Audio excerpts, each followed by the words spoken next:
Hello and welcome back to our lesson about sequence diagram. So, sequence diagrams are useful for visualizing the interactions between different components or objects in a system over time. They help in understanding the flow of messages and the sequence of an action that occur during a particular scenario or process. So, let's start with a basic example of sequence diagram. So the syntax is sequence diagram. Now let's write a participant A and a participant B, and let's connect each other. So we will need to write A, line, arrow or arrow to B, and let's write a message between them. So this sequence diagram illustrates a basic interaction between participants A and B, where A sends a message back to B. So let's see an example of multiply messages. So let's copy this example and paste it here. Now let's do a message 1 between A and B, and let's send a message from B back to A. Now I will not write a one line, I will write two lines. So line line, arrow arrow to A, and we will write message 2. So here a participant A sends message 1 to participant B, and then B sends message back to A. So let's see an activation bar example. So what we need to do is to write a sequence diagram.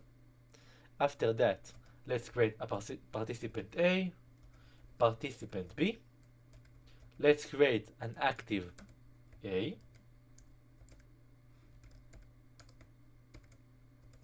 Activate A. After that, let's connect A to B with a message. And let's deactivate B. So, deactivate A, because we active A and then we deactivate. So these diagrams show an activation bar for the participant A, indicating the period during which A is active and sending message to B. So at the start we create the two participants, we active A, send a message from A to B, and then deactivate A. So let's move to another example of looping interaction. So we need to write first of all the sequence diagram. Let's create participant A, participant B. Now let's write a loop. So it's really like a pseudocode. So the loop is interaction. Let's call it interaction. And now let's do the following. So A send a message to B, call it a message, and B sends a response back to A. Let's call it a response, and let's close the loop. So in this example, there's a looping interaction between A and B, where A sends a message to B and B responds back to A. This loop continues until the interaction is completed. So let's move to an example of a condition and alt. So let's start with our basic example of a sequence diagram and I pasted it on the parallel. So let's start with a condition alt. We have here a participant A, participant B. Let's connect A and B with the regular message. And now let's create alt on B and A. So what we need to do is to write alt is accepted. After that, let's write B sends a message to A, except, else, so it's really like a pseudocode. Let's keep the indentation, not accepted, and let's write B sends back a message to A, rejected, and let's close it. So let's look at on the example. Okay, so it's this example. So this sequence diagram includes the alt block representing a conditional branch. Here, participant B either accepts or rejects the message from A, and the corresponding message is sent back to A. So here we have A sent a message to B. This is this part, a message, and now B can do the following thing. He can send a message if it's accepted, so it will send a message of accept, and if it's not accepted, so it will send a reject. So let's continue with parallel interaction. So what we need to do is the following. Let's write a sequence diagram. So we have a participant A, participant B, and participant C. Now let's connect them.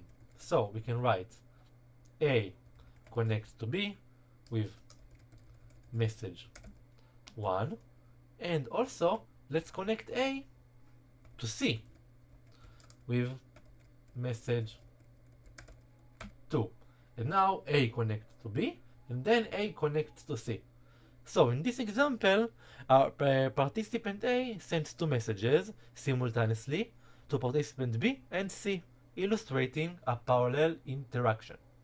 Okay, let's move to a sequence interaction. So in nested interaction, it will be like that. So we have a participant A, B, and C. Now A is sending a message to B, message 1. B sending a message to C, message 2. And C sends message to B, it's a response. And B sends a message to A, acknowledging.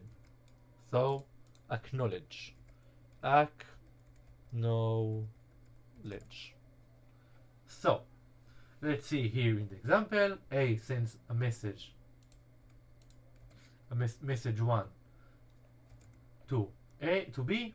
B sends a message to C, and after that C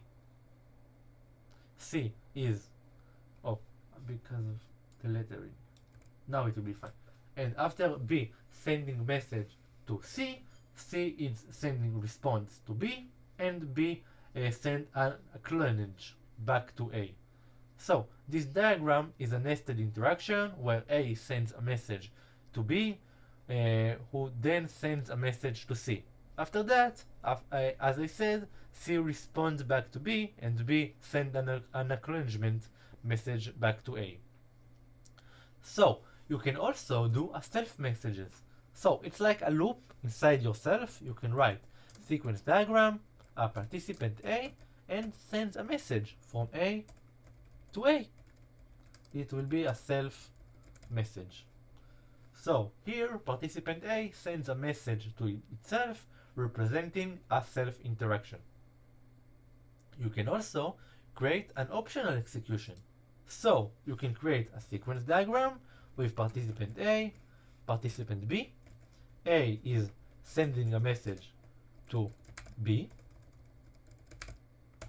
and now you can create an optional condition. So condition that B can but not have to send a response to A. So you can see A is sending a message to B, and there is an optional response from A to B. This diagram includes the opt block, indicating an optional execution.